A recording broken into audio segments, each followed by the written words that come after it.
Hi, this is Laura Eubanks of Design for Serenity, reporting from Carlsbad with your succulent tip of the day.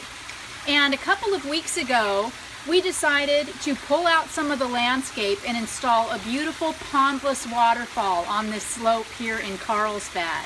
And today, we are going to plant.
Here's our finished planting around the new waterfall that Greg installed.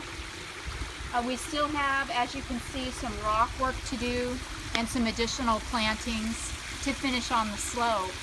But water features are so important in a garden, whether it's a waterfall that's as beautiful as this, or a little fountain or a bird bath. Make sure that you incorporate water into your garden design.